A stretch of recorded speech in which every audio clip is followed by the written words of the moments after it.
¿Qué quiere decir ser psíquico? Bueno, en realidad es una pregunta compleja en general porque es muy amplio, ¿no? Digamos que es la capacidad de poder obtener información de acontecimientos que ya sucedieron o que van a suceder, ¿no? Digamos que es la capacidad de poder desarrollar potenciales que todos tenemos y no los usamos, ¿no? Psíquico, mentalista, medium, vidente, ¿son sinónimos?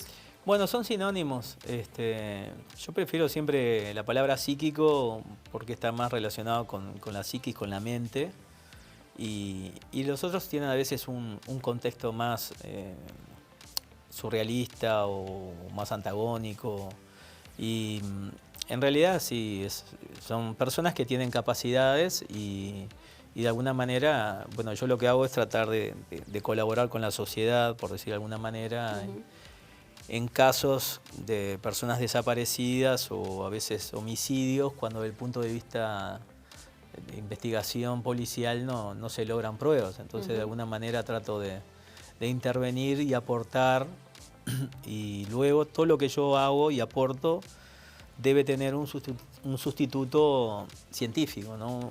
O sea, tiene que estar correlacionado con la investigación científica, o poder encontrar pruebas, o encontrar un testigo, o poder encontrar un cuerpo, o prendas, algo que después de ahí le permita a la policía sustituirlo por esa investigación científica. O sea, vos ves cosas, de alguna manera, que ya sucedieron o que van a suceder. Correcto. ¿Y cómo bajas información? ¿En forma de qué vos recibís todos esos datos? Bueno, yo siempre asocio todo lo que es la física cuántica, ¿no? El espacio-tiempo no existe. O sea, el tiempo es inventado por el cerebro inteligente como forma de controlar la información. Pero tanto el universo como la naturaleza, como el subconsciente, que es nuestro verdadero cerebro, utiliza un idioma binario, digamos. El universo está en constante expansión, la naturaleza irradia información de forma infinita y el subconsciente absorbe información de forma infinita. Entonces, de alguna manera, estamos interactuando con la naturaleza desde el punto de vista eléctrico, ¿no? Entonces, el hecho de estar vivos, estamos emitiendo información a través de los sentidos. Es como que fuéramos una especie de GPS natural. Lo que no tenemos es la tecnología para capturar esa información. Pero una mente entrenada sí lo puede hacer. Dijiste que todos podían hacerlo. Sí, todos tenemos el Porque potencial. suena muy a superpoder de alguna manera, ¿no? Bueno, o sea, sí. Ver cosas que pasaron y vos no estuviste. Sí, suena a superpoder, pero en realidad es una capacidad que todos tenemos y no la usamos. La mayoría no la usamos porque, bueno, físicamente es imposible usarla, entonces ni siquiera lo intentamos. Cuando uno lo empieza a intentar es cuando te das cuenta de que hay una base física que permite repetir el proceso. ¿Y cuándo fue la primera vez que vos dijiste, wow, estoy viendo cosas que en realidad todavía no pasaron y si pasaron yo no estuve presente? Bien. Bueno, en realidad ha sido como una etapa de crecimiento personal, ¿no? Siempre digo que las visualizaciones o las percepciones están desde la perspectiva de la edad en que la vivís, ¿no? O sea, cuando sos un niño, querés ser siempre el primero en atender la puerta o en atender el teléfono. Y bueno, y era lo que hacía, digo, de niño lo hacía de forma natural, porque en realidad yo escuchaba el timbre, iba a la puerta y cuando estaba llegando sonaba el timbre verdadero, por decirlo de alguna manera. Lo mismo pasaba con el teléfono. Lo mismo me pasó en la escuela. Los primeros días de escuela, en primer año, terminé en la dirección porque me adelantaba unos segundos a la campanilla y me levantaba. Y yo en realidad, me acuerdo que una practicante que estaba ahí me decía, pero Marcelo, ¿por qué estás en la dirección? Si vos siempre te portás bien. Le digo, no, porque dice la maestra que me levanto antes de tiempo. ¿Pero por qué? Le digo, no sé, yo escucho la campanilla y me levanto. Entonces me dice, bueno, va a hacer una cosa. Dice, espera que se levanten los otros y después te levantás vos. Dice. Y bueno, y ahí empecé a hacer eso y ahí me di cuenta que el primer timbre que yo escuchaba era un poco diferente al segundo.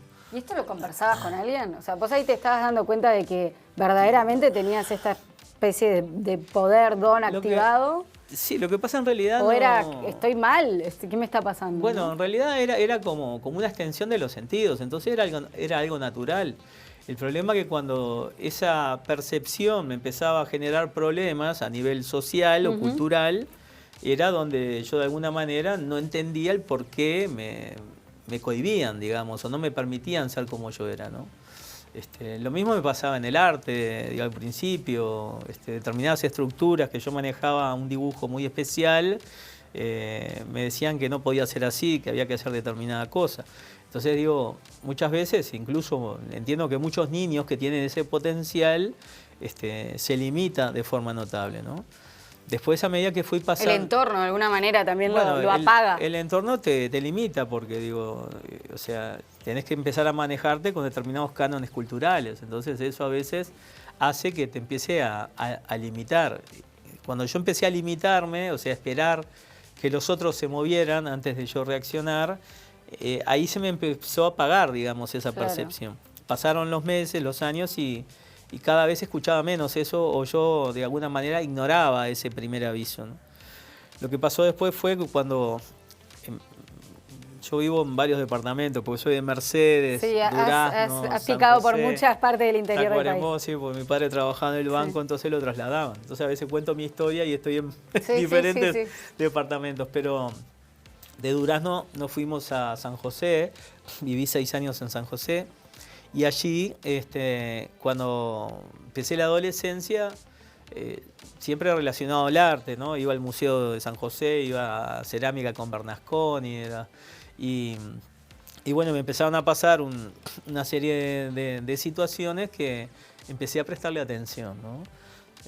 Situaciones que eran cotidianas, pero que de alguna manera me di cuenta que marcaban. Un día salíamos del colegio, yo iba al Sagrada Familia allá con 2 compañeros, que había faltado un profesor y aprovechamos para ir a nuestra casa un rato.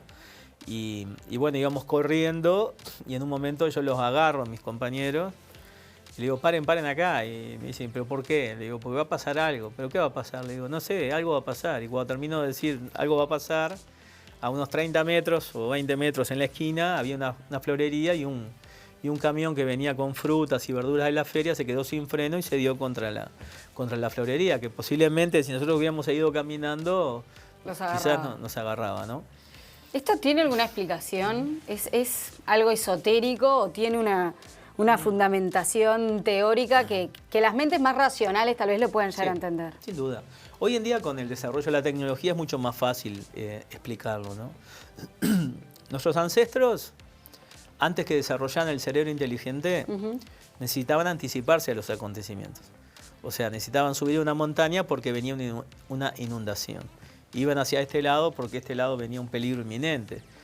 Y se cubrían, iban debajo porque hacía frío, ¿no? Y después, a medida que fueron desarrollando, digamos, la inteligencia fue desarrollando el medio ambiente, digamos, si venía una inundación tenían un bote. Si hacía frío tenían un abrigo, si venía un animal tenían una lanza. Digamos que gracias al cerebro inteligente dejamos de percibir y adelantarnos a los acontecimientos. Pero aquellas personas que tienen animales se darán cuenta al convivir con animales cómo el animal percibe cuando alguien que ellos quieren está por llegar. Y no es por un tema auditivo, sensitivo, de olor, es porque cuando esa persona llegue a ese lugar va a generar una emisión de información y esa emisión va hacia adelante y hacia atrás en el tiempo. Y ahí es donde se percibe la información.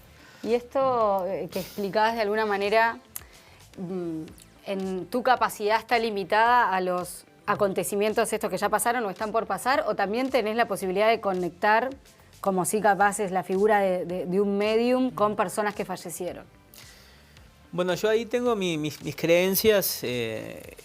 No es que yo me conecto con fantasmas o con espíritus, sino que me conecto con la emisión generada cuando la persona estaba viva. O sea, la última emisión de señal es la que yo percibo. Yo lo que entiendo a veces es que hay bueno, es un tema de interpretación y creencias, ¿no? Digo, hay muchas personas que tienen capacidad psíquica de forma natural.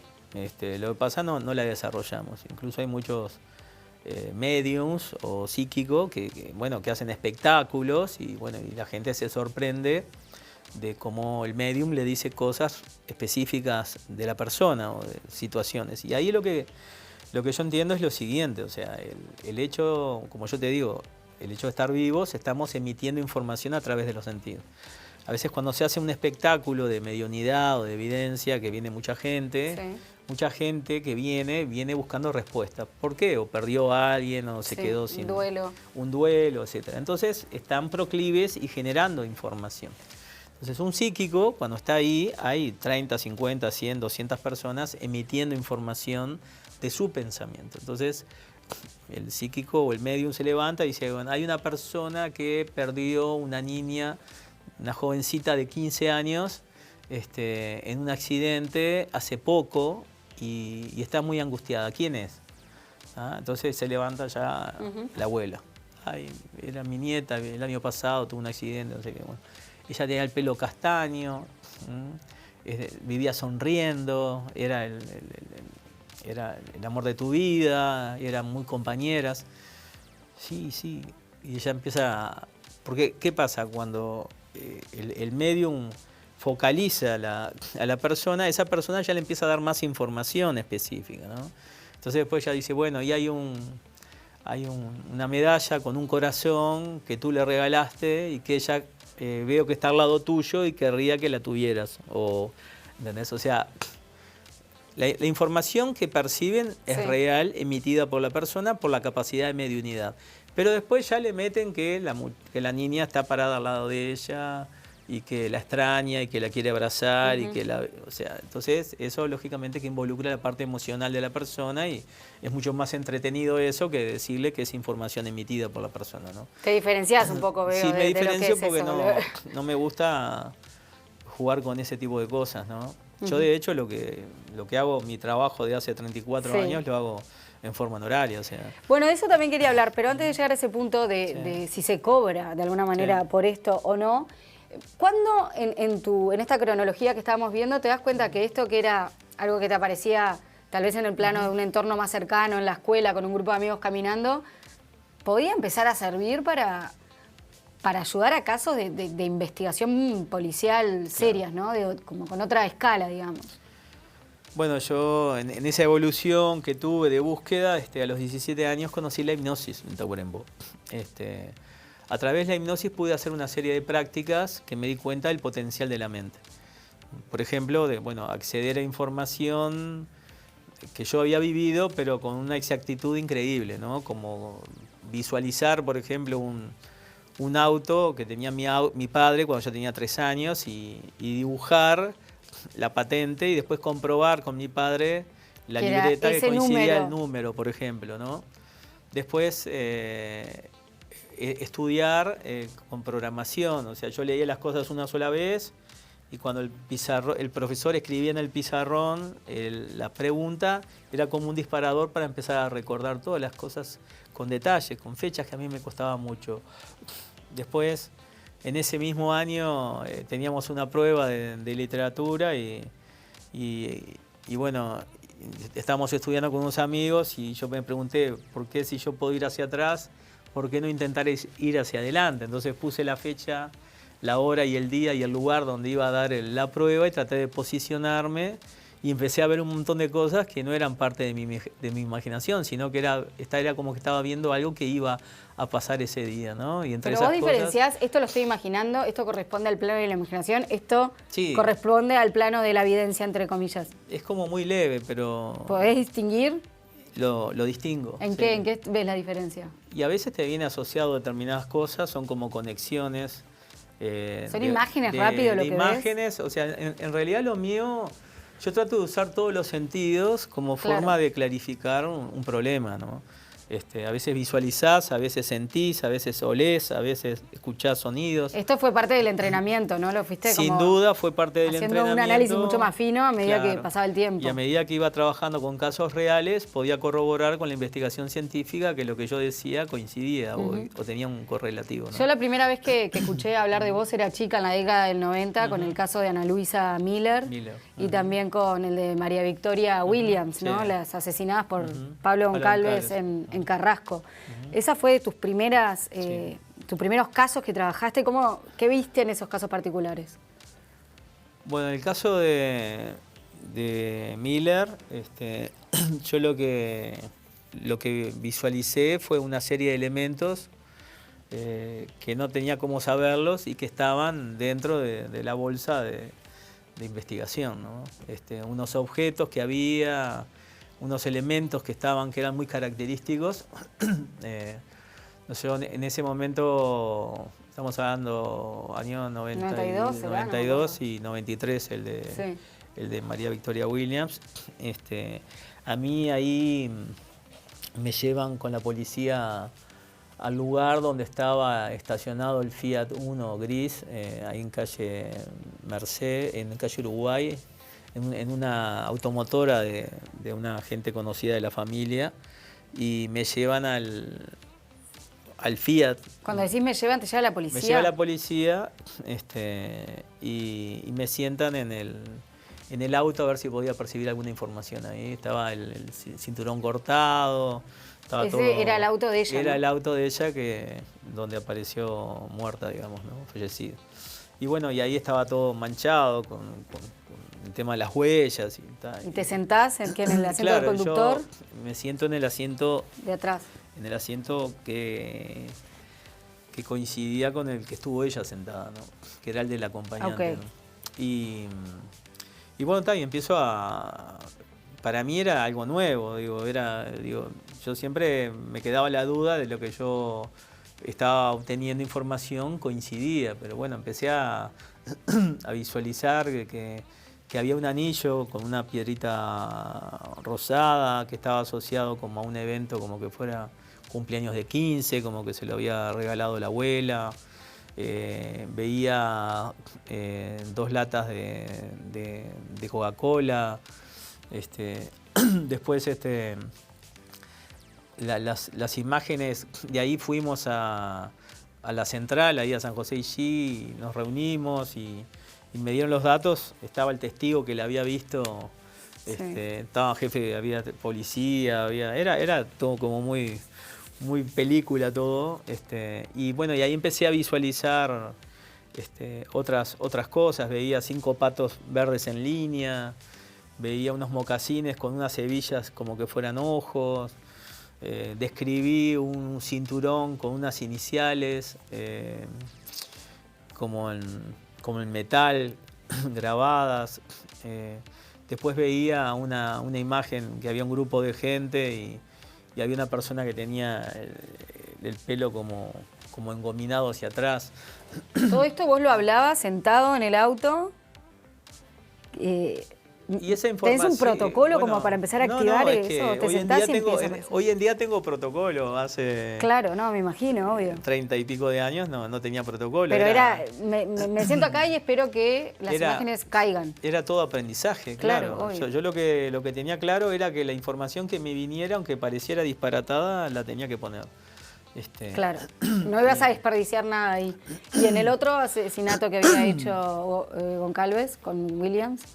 Bueno, el de María Victoria Williams fue más específico, pero te termino de contar esto. Cuando termino de decir todo eso, después ahí en San José y si acá se fugó información, me dicen, grita uno ahí, me dice, no, yo no tengo la más mínima idea. Entonces traen unas bolsas, la ponen ahí, y todos los elementos que yo había descrito estaban en la bolsa.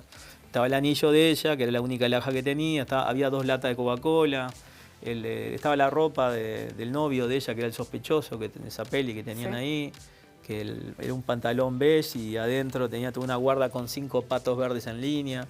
Veía un toro también bufando y el logo era un Lois, o sea, un toro negro bufando sobre fondo rojo. La última foto de Miller era una foto que se habían sacado en una fiesta que habían tenido en el Parque Rodó, que estaba toda la generación. Estaba ella y él la estaba abrazando atrás y estaba engominado, ¿no? Y bueno, toda la información de referencia que en definitiva después terminó siendo una coincidencia increíble, ¿no? Pero bueno, no sé en definitiva después en qué aportó eso, ¿no? Porque después terminó derivando en que el homicida fue Pablo Goncalves. En relación al de María Victoria Williams, sí fue más específico. Que era la chica que... La chica de Salto, que vivía en la calle Lieja, ahí a media cuadra de la casa donde vivía Pablo Goncalves. Y ella salió una mañana... Para la parada del ómnibus. La parada de ómnibus, estaba lloviendo y nunca más. Y no llegó al trabajo. y a media mañana llaman del trabajo y bueno, y ahí empezó un poco la búsqueda porque estaba todo Carrasco conmocionado justamente por la muerte previa que había visto, el homicidio que había habido, ¿no? Entonces enseguida se empezó la búsqueda y al segundo día ella desaparece un lunes creo y el miércoles vamos ahí a Calle Lieja. El contacto, digamos, con la policía. Ella estaba ahí porque este fue el caso donde Goncalves Él había asesinado. La había asesinado y le había dejado unos días. La había asesinado y le había atrás dejado del sillón. Detrás del sillón, en la casa, sí. ¿Y ahí tu aporte? Bueno, mi aporte ahí fue, me senté en el auto frente a la casa, estaban todos los amigos, me acuerdo, y la familia. En ese momento el contacto entre la policía y yo era Fabio Puente, que él trabajaba con el tema de hipnosis con la policía de hacía años y era un referente que tenían cuando... La hipnosis se usa mucho, por ejemplo, a veces en testigos que por el shock emocional no recuerdan cosas y la hipnosis le permite recordar. Entonces, bueno, él aportaba mucho en eso y bueno, y en este caso... yo colaboré, digamos, como psíquico y bueno, y ahí lo que hago, me siento, viene el padre de María Victoria Williams a saludarnos y bueno, agradecernos. Y el policía a cargo ahí nos dijo que si veíamos algo que no dijéramos, que se lo dijéramos solo a él.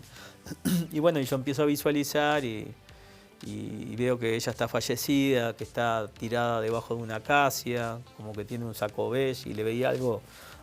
que tenía algo en la cabeza, como que fue una bolsa, una cosa así. La falta de aire, como que sentía como que me ahogaba. Y veía que era como pasando el puente Carrasco, cerca como de un parador.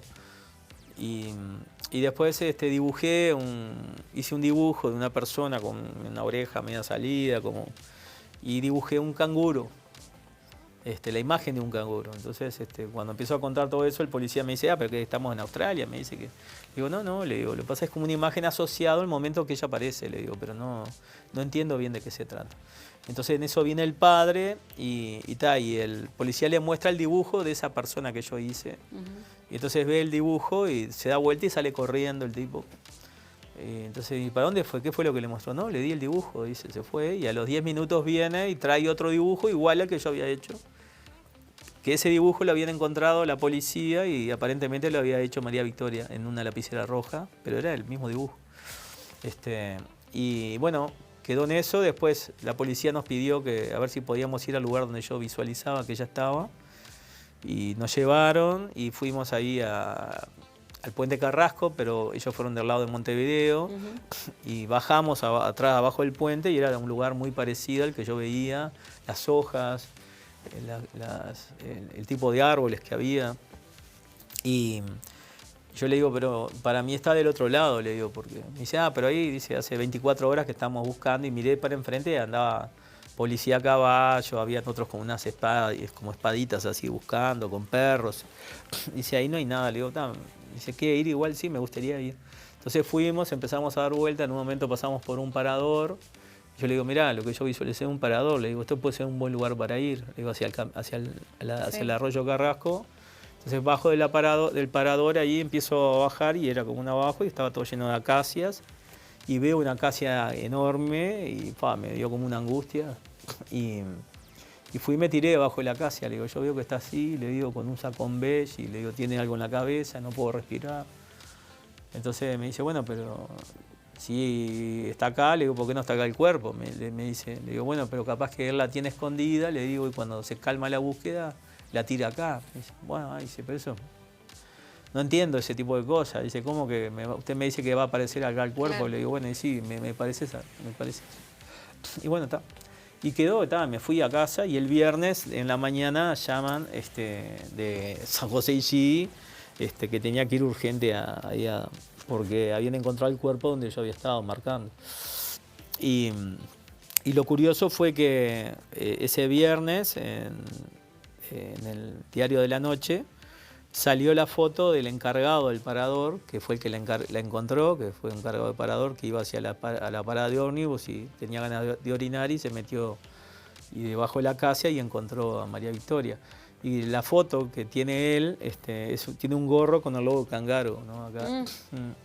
Entonces, bueno, siempre me quedó eso, que por qué no quedaron ahí de alguna manera vigilando, porque participaste hecho, de un montón de, sí, de casos, la verdad que es una lista son cientos larga. de casos, sí. Tenés igual una selección que en tu nuevo podcast que Bueno, lo lanzaste hace poco. Sí, está la primera temporada, son 8 capítulos, pero bueno, la idea es después con tiempo poder seguir haciendo más. Pero ¿cuál te marcó? ¿Cuál para vos fue un antes y un después? Hay cientos de casos increíbles porque depende de cómo lo percibas, ¿no? Hay casos tristes y hay casos felices, digo, como decirte un caso que digo, pucha, realmente, digo, hay cientos de casos, pero por ejemplo, un caso de un joven, en el 2019, de 26 años, estudiante de ingeniería, que me llama la madre desesperada porque había desaparecido el día anterior, había salido a facultad y nunca había llegado. No había vuelto, resulta que empieza ella a llamar a los amigos y uno de los amigos le confiesa de que aparentemente su hijo había tenido un intento de autoeliminación 3 semanas antes y ellos no sabían. Entonces, tenía una desesperación muy importante la mamá y el papá. Entonces me llaman si podían llevarme, como suelo pedir cosas, el nombre, la fecha, la foto y un objeto, una prenda de él. Eso se llama psicometría, ¿no? Entonces siempre digo que no es para hacer una brujería, sino que de alguna manera lo que hago es conectarme con la persona, con el objeto, ¿no? El hecho de... Viva. Persona viva. Viva o muerta. Sí. Viva o muerta. O sea... Conectás. Yo conecto con eso porque es como que fuera un pendrive. Cuando vos usás una prenda, transferís la información. El espacio-tiempo no existe, entonces esa prenda, aunque pasen años, se va actualizando con la emisión generada por la persona, ¿entendés? Entonces, yo le pedí una prenda y ella lo que me llevó fue un muñeco de Woody, ¿te acordás de Toy Story? Sí. Que lo tenía de los 9 años y dormía con él incluso de grande. Y bueno, yo con esos elementos me puse a visualizar. Empiezo a ver y percibo, toco el muñeco, y me doy cuenta que no hay un desprendimiento de energía, pero veo que está muy deprimido, que está muy angustiado. Son como imágenes que te empiezan a venir. Veo que hay un hombre de unos 70 años que le está tratando de aconsejar, como que estuvieran en un campamento. Se escucha el sonido del fuego, del viento, de los pinos. Está cercano al mar o al océano. Y el padre, y ese señor lo está aconsejando para que vuelva, como que a él le había pasado algo con su hija y que le recomendaba que volviera con los padres, ¿no? Y en un momento determinado estoy viendo eso y se me aparece una casa que yo estuve cuando era, antes de casarme, de La Esmeralda. Del balneario. El balneario de La Esmeralda, ¿no? Pero digo, ¿qué tiene que ver, no? Pero bueno, entonces agarro y le llamo a la señora y le digo si podía venir. Entonces viene y le digo, mire, yo veo que él está bien, que está angustiado, que hay un hombre de unos 70 años que le está recomendando que venga, pero le digo, yo veo que él está en el balneario de La Esmeralda. Me dice, ¿La Esmeralda? Dice, pero eso está a 380 kilómetros de acá. Le digo, sí, le digo, ¿pero usted tiene alguna vinculación con el balneario de La Esmeralda? Y me dice, bueno, en realidad cuando era chico él, nosotros íbamos a La Esmeralda a pasar las vacaciones. Le digo, bueno, le digo, puede ser un buen lugar para buscar. Entonces, fue mi aporte, ¿no? A los 2 días o al otro día estoy trabajando, estoy con los grupos y me manda un mensaje la mamá diciéndome, bueno, Marcelo, dice, quería agradecerte, no puedo creer todo lo que haces, dice, lo encontramos, dice, ¿sabes dónde? Dice, en La Esmeralda. Dice, después me voy a poner en contacto contigo, no sé qué. Bueno, pasan las semanas y un día llega a casa con un montón de regalos, ¿viste? Cosa que no es usual, sí. Para toda la familia, mis hijos, para mí, bueno, entonces la llamo para decirle, yo no estaba justo cuando me dejó los regalos, después la llamo para decirle, bueno, que no era necesario.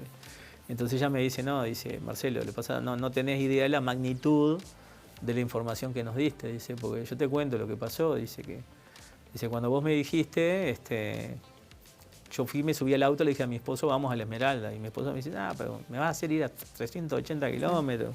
Debe estar con alguna mina por ahí, no sé qué. Dije, no, vamos a la Esmeralda. Y dice, bueno, está. Y salieron para la Esmeralda, porque ya confiaban en lo que yo le decía. Y bueno, cuando llegan a la Esmeralda, imagínate, era como en abril, no había nadie. Y entran en la Esmeralda y venía un veterano caminando. Y ella se acordaba de lo que yo le había dicho y para y le pregunta, dice, disculpe, dice, estamos buscando. Dice, sí, yo estuve ayer, dice, tardecita con él, dice que justo le estuve aconsejando porque andaba muy angustiado, que le andaba con una guitarra, no sé qué, dice que volviera porque a mi hija le pasó lo mismo, no sé qué. Dice, mire, yo hace 15 minutos lo vi pasar para allí, no sé qué, papá. Y van ellos. Y entran en un monte ahí, y cuando llegan al monte, llegan y el hijo había agarrado un árbol y había colgado una cuerda, y en el momento que ellos llegan, lo salvan. O sea, impresionante. Llegan en el momento que él se iba a quitar la vida, ¿no? Y esto, recién estábamos hablando de, no sé, llamarlo trabajo o servicio que haces, ¿lo cobrás?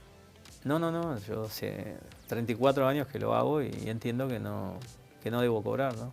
Y esto, te quiero decir, si hay una gran dedicación de tu parte, hay un desgaste psíquico también. Sí. No sé si estás todo el día o guardás algunos días para hacerlo. ¿Por qué entendés que en realidad no sería justo que...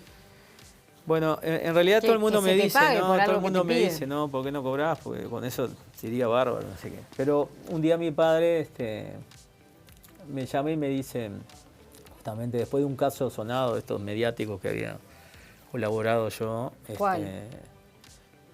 En el caso de Lola Chonalés, y bueno, había colaborado en el caso de Natalia. Pero sí, te quería preguntar también por el de Natalia, que fue muy icónico. Pero me llama mi padre y me dice, mira Marcelo, yo entiendo, dice, ¿por qué vos no cobrás? Dice, porque, dice, un hijo, una madre, un hermano, un tío, no tiene precio. Dice, entonces no podés cobrar algo que no tiene precio. Y bueno, y entiendo que sí, que es eso. Digo, yo desde que empecé nunca cobré. Y estamos hablando que a esta altura son más de casi... Deben andar cercanos a los 600 y pico casos que he colaborado en Uruguay y en el mundo, ¿no? Y con fiscalías y con policía. Y si vos vas a un asado o una reunión con gente, ¿es voluntario esto de invocar de alguna manera que la información te baje sobre algo? ¿O puedes estar en una reunión y empezás a ver o a recibir información? Por lo general no, lo que he logrado es provocar la búsqueda, ¿no? Es como armar un protocolo de búsqueda porque si no terminarías enchalecado, ¿viste? O sea, estarías obteniendo información de todos lados. Claro. Entonces, yo lo que hago es dedicarme a casos donde hay vida humana en juego, por lo general. Y eso lo activás. Vos elegís en qué momento tratás de activar esa conexión. Sí. Por ejemplo, bueno, si vas a la clínica, allí me llevan las cosas, pero por semana son 3, 4 casos. Entonces, a veces se me juntan en la semana un montón de paquetes porque no me dan los tiempos. Entonces, cuando ¿Y tengo eso no es tiempo, desgastante en algún punto? Y es desgastante, sí, hay casos que son muy complejos, ¿no? Hay casos que son muy dramáticos. ¿Cómo viviste el de Natalia Martínez, la chica que había desaparecido de Piriápolis en el boliche La Rinconada, una madrugada, y desafortunadamente apareció muerta? Ahí me contacta su mamá, a través de unos amigos que tenían en común. Y bueno, y yo lo que hice ahí, me puso en contacto con la gerenta de la empresa que trabajaba el padre y unos amigos, y con ellos colaboré, ¿no? Me alcanzaron una pollera de Natalia, los elementos, y bueno, empecé a hacer toda una visualización por sustitución de percepciones, yo le llamo, te viene información macro a micro, ¿no? Bueno, yo la veía. ¿Cómo es eso? Por ejemplo, es fantástico, pero es como que alguien te marca los lugares geográficos para que tú vayas y provoques, vayas sustituyendo de macro a micro. Bien. Entonces vas buscando, por ejemplo, un cerro con una cruz, bueno, el Pan de Azúcar. Entonces vas al lugar donde desapareció, bueno, ¿dónde hay un cerro? Bueno, entonces vas al lugar. Bueno, ahora ¿dónde hay un puente rojo? Bueno, a 6 kilómetros hay un puente, vas al puente rojo. Bueno, ahora ¿dónde hay una casa amarilla? Bueno, vas a la casa hasta 600 metros y ahí encontrás un testigo, o encontrás un cuerpo o provocás la búsqueda desde el punto de vista científico. En el caso de Natalia, a mí me venía un lugar que era como un parador abandonado, que era Moonlight, y después me marcaba otra casa que tenía 2 chimeneas y tenía rejas cruzadas, que estaba al final de un camino. Y hay un camino de tierra colorada. Entonces, lo primero que hicimos fue localizar Moonlight, buscamos en Moonlight, estaba todo vacío, no había nada. Y después seguimos por el camino de tierra colorada. Cuando se cruza con otro camino, me dice, ¿qué hacemos acá? Le digo, bueno, doblen a la derecha. Doblamos a la derecha, a veces te viene percepción en el lugar. Y cruzamos otro monte de eucaliptos y digo, paren acá. Entonces frenaron. Bueno, ¿y ahora qué hacemos? Bueno, busquen algo que salga de lo común. Entonces nos separamos en 2 grupos y yo voy con 2 muchachos más. ¿Todo esto con la policía? No, con los compañeros de trabajo. Ah, bien. Y en el momento que cruzamos, sale de adentro del monte un tractor rojo, con un tipo medio peladito, y agarrás, se para y dice, esto es propiedad privada, ustedes no pueden estar acá. Entonces saco el cartel de Natalia Martínez y le digo, mirá, estamos buscando a Natalia Martínez, que desapareció el viernes. Y me dice, ¿quién te dijo dónde encontrarme? Le digo, ¿pero por qué decís eso? Le digo, no, porque al único que le conté fue un amigo que estuve tomando cerveza, que vi el cartel y yo le comenté de la chica. Dice, ya anduvo alcahueteando, no sé qué. Y yo dije que no dijera nada a la policía. Le digo, pues no dijo nada. Le digo, estamos acá porque la estamos buscando. Me dice, dice, porque el viernes, dice, a eso de las 7 de la mañana, dice, yo siempre dejo el tractor acá y agarro el caballo, porque el dueño de acá de la chacra tiene prohibido, no quiere que vengan parejas, porque a veces vienen parejas y se meten ahí. Dice, bueno, y agarré el caballo, di la vuelta y encuentro que hay un Chevette Bordeaux con la puerta abierta, un muchacho adelante apoyado y atrás viene una chiquilina con un buzo beige, un pantalón azul, con pelo largo, tirada atrás en el asiento de atrás. Y yo me arrimé, le golpeé la ventana y le dije que no podía estar ahí. El tipo me dice, me voy, no sé qué. Dice, y agarré, dice, bueno, después di la vuelta, volví, cuando volví ya no estaba. Dice, pero ahí quedó tirada un montón de cosas, dice, donde él estaba, además había llovido, está todo marcada las ruedas y no sé qué. Entonces fuimos al lugar y estaban todas las ruedas del auto marcado, saqué fotos, referencié, había un guante de cirugía tirado, había servilletas, bueno, tomé el testimonio del tipo, el teléfono, todo, todos por supuesto sorprendidos, ¿no? Y de ahí seguimos por el camino de Tierra Colorada y al final encontramos la casa que tiene las 2 chimeneas, las rejas rectangulares al final del camino. O sea, era como el inicio, el final y el testigo, ¿no? Y de hecho después seguimos y encontramos al segundo testigo, que era el señor que había encontrado la cartera de Natalia. Sí. Y ambos me hablaron de un auto Bordeaux con caño libre, que hacía ruido. Y yo pasé toda la información y no me dio en pelota. Y al tiempo, a los 3 años, al que procesaron tenía un auto Bordeaux, llevé, tenía caño libre, o sea, esas cosas que como una toma de pelo, ¿no? Porque en realidad no era que yo era un vidente, un psíquico, sino que encontré un testigo que no lo encontró la policía. Sí, además, ¿no? Sí, bueno, además, y después 3 meses después, llaman a ese testigo recién. Y después cuando me siguió viniendo información y empiezo a describir el lugar donde ella estaba, que estaba fallecida. Y empezamos a buscarlo y terminamos en Laguna del Sauce, que fue donde apareció. Sí. ¿Y eso tampoco lo habían contemplado? No, o sea, yo pasé la información y tampoco me dieron mucha pelota. Yo en ese momento yo venía trabajando con personas ausentes, y cuando planteé que quería ayudar a la familia a buscar a Natalia, me dijeron que no interviniera. Entonces a partir de ahí fue como que todo lo que yo planteé no me lo tomaron en cuenta, ¿no? Y después encontraban a Natalia, y antes me había venido la información de que el papá de Natalia se iba a quitar la vida, ¿no? El día del padre. Y bueno, y estuve también... ¿Eso también lo viste a priori? Lo visualicé antes, y traté de avisarle a los amigos y estuve en Delitos Complejos, que era donde había pasado el caso, con el comisario Rosa, creo que era en ese momento, contándole que para mí el lunes el padre se iba a matar, se iba a quitar la vida. Y el lunes me mandó un mensaje, dice, qué increíble todo lo que me dijiste, que pasó, pero... ¿Te seguís sorprendiendo vos mismo de lo que ves? Sí, sí, siempre, O sea, siempre. esa capacidad de asombro no se agota. Nunca, nunca, porque es como un juego, es como...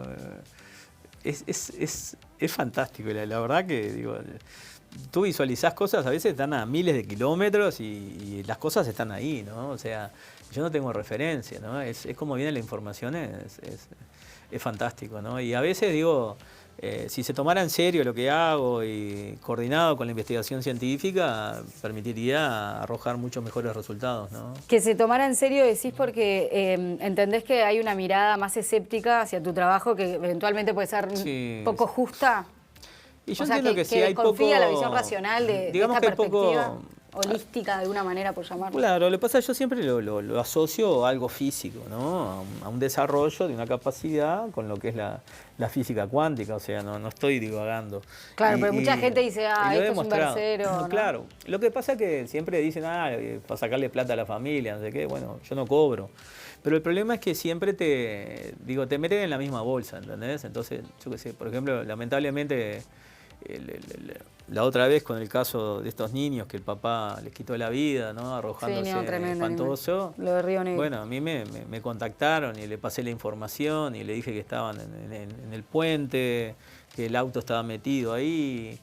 Pero claro, sale lo que yo digo y salen 5 videntes más que ese día se levantaron visualizando algo, ¿no? Entonces es como que, digo, igual no se podía hacer nada porque ya había ocurrido. Pero hay casos que moverse rápidamente pueden permitir salvar unas criaturas, ¿no?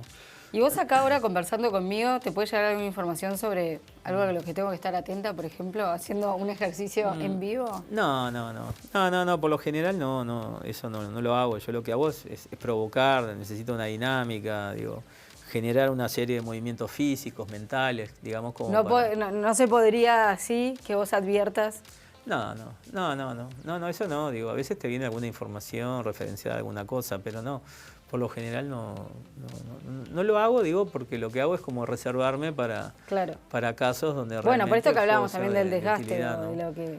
Y sí, te desgasta, y te desgasta sobre todo los casos a veces que está involucrado niños o casos de mucha violencia, ¿no? Y a veces te toca meterte dentro del perfil del homicida, ¿no? Que eso es espantoso porque es como que estás en un mundo tan diferente y ven algo, para ellos es común y para uno es macabro, ¿entendés? Entonces, me ha tocado casos realmente... Y en relación a la realidad del país, ¿has recibido alguna información de algo? Bueno, mira, durante muchos años yo hacía un ejercicio que era tratar de visualizar acontecimientos que iban a ocurrir en Uruguay como forma de demostrar que lo que yo hacía funcionaba. Y de hecho durante unos años lo hice. El problema es que en el 2013, ese año justo era un año electoral y fue la última visualización, o sea, el 2014. Y jugaba, y era un mundial. Entonces, bueno, lamentablemente entre las visualizaciones estaban esos acontecimientos que iban a ocurrir. Pero no es porque yo los visualizo, suceden, o sea, es porque cuando sucedan yo los visualizo, ¿no? Claro. Entonces, ¿qué pasa? Claro, como había cosas políticas en el medio metido y había fútbol metido en el medio, siempre tenés a alguien que se pone en contra o se enoja por lo que vos decís y cuando pasan las cosas piensan que pasan porque vos lo dijiste y en realidad no es así, en realidad... yo lo digo porque van a pasar. Y entonces a partir de ahí decidí no hacer más ese tipo de ejercicio porque me llamaron, me amenazaron, por tonterías, ¿no? Claro. Qué fuerte igual, ¿no? Y dije, no lo hago más. Pero ese es un ejercicio muy interesante y que podría prever algún tipo de situación, ¿no? Por ejemplo, ¿en el marco de la pandemia? Bueno, yo en el 2009 hubo una de las inundaciones más grandes en Uruguay y traté de advertirlas. Incluso estuve en el canal 12 también, advirtiendo que en abril de ese año iban a ocurrir una de las inundaciones más grandes del país. Y ocurrieron. 10 días después, hablaba de primeros días de abril y el 10 de abril empezaron a suceder. Y bueno, y genera una enorme magnitud. Y después lo del 2020 también, yo había visualizado algo muy extraño que pasaba en el 2020, pero no lograba identificar bien de qué se trataba, ¿no? Veía todo como...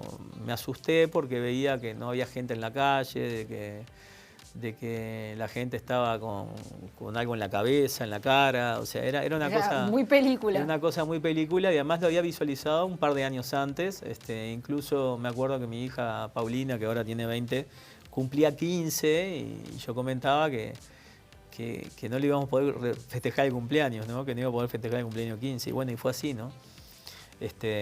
Y bueno, y es un ejercicio que se podría hacer y es un ejercicio que podría permitir, de alguna manera, prever algún tipo de situaciones. Quizás no la podés evitar, pero sí tener, digamos, las herramientas como para que no sea tan grave, ¿no? Hay una pregunta relativamente... Tal vez más frívola, pero si vos sabés qué es lo que va a pasar, si en realidad también te podés concentrar al punto de que podés ver situaciones que todavía no se han dado, ¿nunca pensaste en...? O sea, el 5 de oro. Exactamente, o sea, ¿por Bueno, qué sí, no juega el 5 de claro, oro? sí. Bueno, en realidad siempre digo que soy psíquico. O ir al casino, no sé, digo, con todo respeto. Siempre digo que soy psíquico, no idiota, ¿no? Todo lo he intentado muchas veces, pero todas las veces que he intentado lucrar o hacer dinero con eso no me funciona. Lamentablemente, sé que soy un psíquico idiota, pero la mente no me permite, no me permite. Yo, por ejemplo, decía, bueno, puedo visualizar un acontecimiento, puedo visualizar un diario, puedo visualizar el 5 de oro. Entonces claro, me exacto. posicionaba el lunes siguiente en el kiosco donde estaba el coso del 5 de oro y veía los diarios, veía a la gente pasar y todo, pero no podía lograr ver los números, ¿no? Y bueno, es algo siempre que me dicen y bueno, es así. Y si no es para vos, si es eventualmente para un familiar o un amigo, tampoco. No. Me ha pasado que he visualizado algunas situaciones que he intentado preverlas y bueno, y terminan sucediendo igual, ¿no? Yo qué sé, me acuerdo un día me levanté y había visto un sobrino que estaba con el brazo derecho quebrado. Y traté de avisarle y bueno, y él dejó de hacer un montón de cosas. Y cuando lo voy a buscar el fin de semana, sube a la camioneta con el brazo vendado, enyesado, ¿no? Sí. Por ejemplo, pese a todo lo que había hecho, porque él iba en bicicleta a jugar al rugby, iba a ir no sé qué y no fue. Pero fueron el jueves a una fiesta de fin de curso, no sé qué cosa, y no sé por qué. Entonces ahí tu advertencia sería para evitar que se lo rompa, no, porque vos ya lo viste roto. En teoría eso tendría que materializarse. Bueno, sí, en realidad, pero simplemente le estabas avisando. Claro, ojo, porque te vas a tenés cuidado porque te vas a... Claro, sí, ¿no? que tengan cuidado. Pero claro, en realidad es curioso cómo se quebró el brazo porque parece que entró a un baile, no sé qué. El hermano vio que salió el hermano, salió atrás y después no lo dejaron entrar. Entonces se fue enojado a la casa y cuando iba enojado parece que le pegó un piñazo a una columna y se quebró el brazo. Y resulta... Tenías que haber acordado del tío Marcelo. Sí, había que claro, no tenía que haberle pegado en la columna. Pero resulta que cuando lo voy a buscar el fin de semana que íbamos para afuera, viene el hermano riéndose y atrás viene él enyesado con el brazo derecho. O sea, entonces digo, y a veces decís, bueno, le digo, no le digo, porque bueno, si va a suceder igual. Pero bueno. No sé si esto que dijiste hace un ratito atrás, vinculado a que recibías amenazas incluso sobre algún tipo de proyección que hayas anticipado, ¿está vinculado al plano político? Sí, o sea, sí, vos dijiste, X elecciones la va a ganar tal o tal, claro. y que eso pudiera tener una incidencia en la opinión pública. Sí, fue así, fue justamente por eso y después porque dije que Uruguay no iba a salir, y que veía que Argentina iba a tener un festejo muy similar al del 78. Entonces entendía que Uruguay no iba a salir campeón, pero que Argentina, si no salía campeón, salía muy bien. Y claro. Bueno, de hecho salió contra Alemania, creo que perdió la final. Pero bueno, los festejos fueron extraordinarios también. El año que viene hay un mundial. Sí, pero no me meto más. ¿Ya no te interesa? No, se puede. Vos sabés que es increíble, se puede.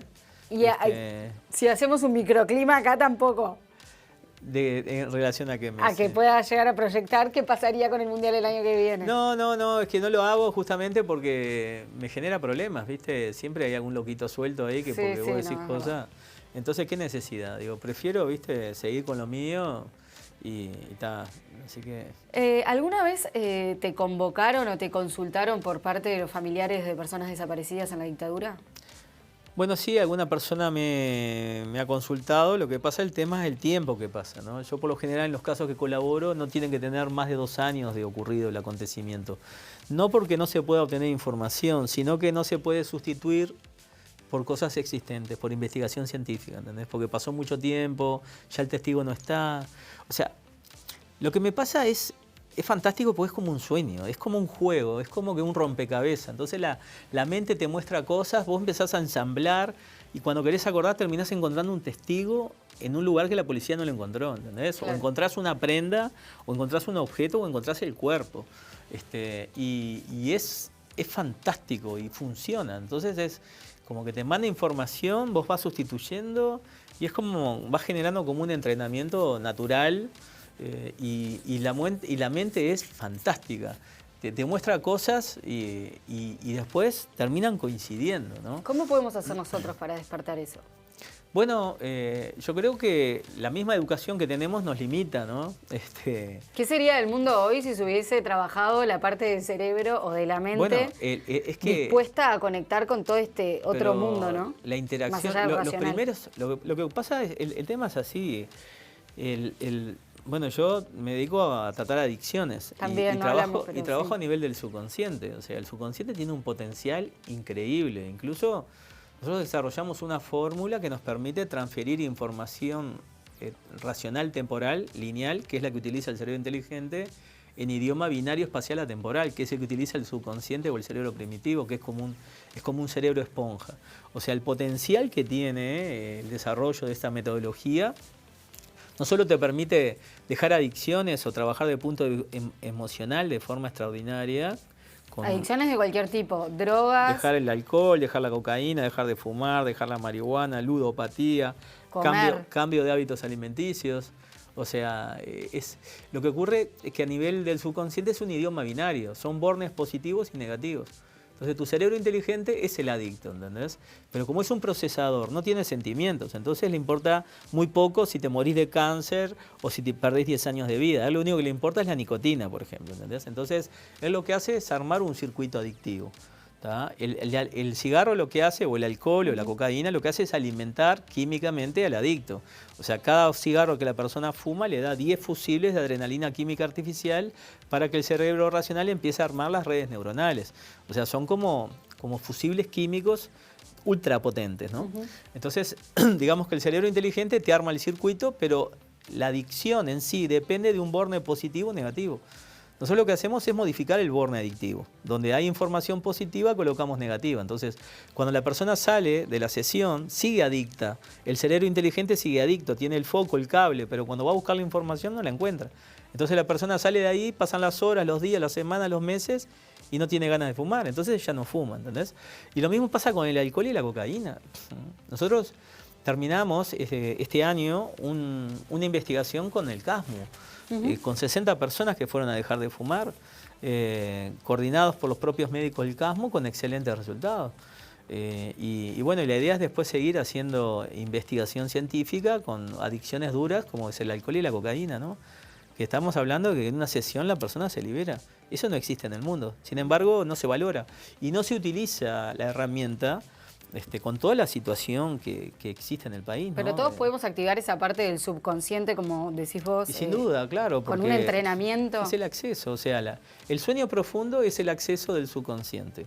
O sea, ¿qué pasa? Nosotros nacemos con el subconsciente, que siempre tiene el mismo tamaño, 500 centímetros cúbicos. Es como venimos de fábrica, ¿no? A las pocas semanas el cerebro racional empieza a crecer y en 10 años duplica en tamaño el subconsciente. En esos primeros años de vida es donde el cerebro racional empieza a armar los circuitos binarios. Positivos, adicciones; negativas, fobias, miedos, pánico, angustia, ansiedad o depresión. Una vez que le arma esos circuitos, arma como una coraza aislando el subconsciente del mundo exterior. Entonces toda la información que el subconsciente antes recibía de todas partes, como que fuera un cerebro esponja, está obligado a pasar por los sentidos, se transforma lineal, 99% a la papelera y solo el 1% ingresa de acuerdo a los intereses del cerebro racional, no los tuyos. Entonces lo que hacemos nosotros es desconectar el racional y exponemos al subconsciente que tiene tu edad, pero intelectualmente es un niño de 3 años. Entonces yo lo expongo a un proceso fabril. Como él no tiene capacidad de análisis, se cree lo que yo le digo y guarda la información en el borne adictivo. Entonces, como yo le muestro información negativa, cuando el cerebro racional vuelve a tomar el control, va a buscar la información y no encuentra. O sea, es como que le cambias la pila, ¿entendés? Y estamos hablando en el orden del 80-85% de efectividad en una sesión. O sea, no existe en el mundo, ¿entendés? Y sin síndrome de abstinencia, porque el síndrome de abstinencia es generado por el propio cerebro racional utilizando la misma información binaria. Entonces, como yo le cambio la información base, él ya no puede ni generar el deseo, ni generar el síndrome de abstinencia. Entonces, es fantástico. Un alcohólico sale de la sesión, ve un vaso de whisky, es como ver un vaso de orina. ¿Entendés? Un cocainómano ve al tipo que le vende la cocaína y es como que ve a un desconocido.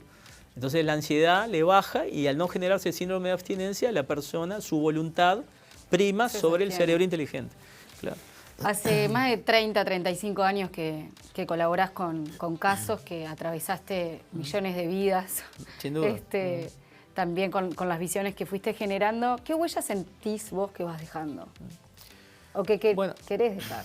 Bueno, yo en realidad es muy gratificante lo que hago. Digo, ayer tuvimos, por ejemplo, grupos de alcohol y cocaína que fueron por segunda vez para reforzar y ver 15 personas, 16 personas que dejaron de consumir en una sesión, cómo les cambió la vida, los padres que vienen y te agradecen y ves a chiquilinas que venían con consumo de pasta base que parecían flecos y la veías ahora y había recuperado 7 kilos, 8 kilos en un mes y era otra persona.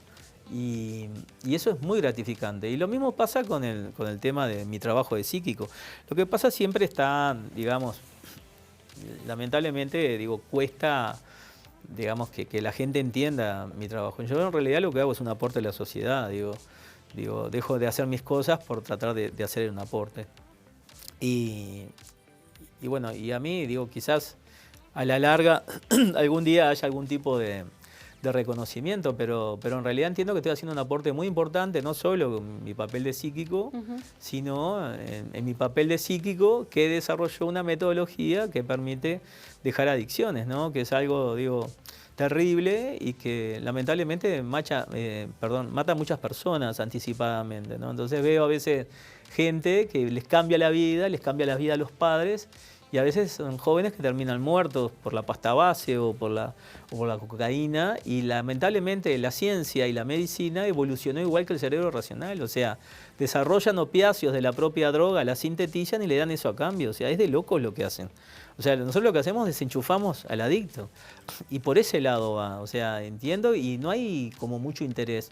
Porque hay muchos intereses económicos atrás de esto, ¿no? Una internación de una persona que consume cocaína o alcohol puede estar 6 meses, 7 meses, le pueden cobrar $2.000, $3.000 por mes, más toda la enorme cantidad de medicación que le dan, que no es otra cosa que una droga sintetizada. O sea, y no hay interés de la ciencia. O sea, no. Tenemos las evaluaciones, tenemos comprobado los resultados, sin embargo. Es como que te ignoran, sin embargo vienen los médicos, vienen los hijos de los senadores, o los mismos senadores o diputados, o hacer sesiones para dejar adicciones, pero no te lo toman en cuenta, porque fíjate que la infraestructura que tiene el Estado en relación a la salud, con una herramienta como la que tenemos nosotros, pero sería extraordinario. Y los costos bajarían de forma notable, ¿no? Y la efectividad superaría todos los cánones. Nosotros hace 3 años que estamos trabajando en Valencia, España, con la doctora Laura Barragán, con excelentes resultados. O sea que la metodología que desarrollamos acá se puede replicar en el exterior con resultados increíbles. Estamos hablando del entorno arriba del 80%, o sea. Es increíble. Y en el caso de, tú me decías la comida que engorda, nosotros en una sesión modificamos 1.542 productos y subproductos. Sobre cada uno necesitamos generar 60 estímulos negativos, son 85.000 impactos, que los generamos en 12 minutos a nivel racional, pero a nivel del subconsciente son 36 horas de grabación continua. Es como que hackeas al adicto, reprogramás la información en 12 minutos y cuando el adicto toma el control, por ejemplo, en la comida, una persona ve una bolsa de bizcochos calentitas y es como en una bolsa de pitas calentitas. O sea, perdés interés, no la deseás. Entonces, al bajar la ansiedad, porque se desploma la ansiedad, el estómago se achica. Entonces, naturalmente la persona deja de comer todas las cosas que engordan y empieza a prestar atención a todo lo que no engorda y alimenta. Frutas, verduras, vegetales, carne, jugos de fruta, agua. Y es una herramienta de cambio. Nosotros estábamos viendo el otro día una entrevista con un médico muy reconocido que hablaba de la importancia de dejar de comer azúcar, harina de trigo, porque ha sido modificada genéticamente en los últimos 80 años. Tiene un efecto inflamatorio, tiene una proteína combinada que genera adicción, consume el 40% más de energía que cualquier otro alimento. Entonces, las personas dejan de comer harina de trigo y a la semana todas las enfermedades psicosomáticas y autoinmunes mejoran. Fibromialgia, broncoespasmo, asma, psoriasis, insomnio, colon irritable, diabetes, colesterol, presión arterial, todo mejora. Insulinos dependientes que se dan 60, 90 volúmenes diarios, pasan a tomar diaformina. Persona que toma diaformina, el médico le tiene que bajar la medicación, porque el páncreas empieza a funcionar, no era que estaba muerto, estaba envenenado por la harina, ¿no? Entonces, cuando tú ves eso, en relación a lo que te comentaba de este médico, que él hablaba justamente de evitar todo eso, y que él, en último caso, aceptaría como un shock de cambio estas inyecciones que utilizan para adelgazar. Y nosotros lo hacemos sin inyectar nada, lo hacemos de forma natural. Y el shock que genera en la persona de cambio es muy similar a lo que genera estas inyecciones que salen una fortuna y que generan dependencia y generan muchos efectos colaterales, ¿no? Entonces, es algo natural, sin medicación, sin síndrome de abstinencia, sin ningún tipo de contraindicación y como herramienta para cualquier profesional es fantástico, ¿no? Me quedo con la idea de empezar a trabajar entonces en la activación del subconsciente. Sin duda, hay una serie de ejercicios que se puede lograr y cualquier persona lo puede lograr. Me encanta. Muchas gracias, Marcelo. Fue un placer charlar con vos. Gracias a ti.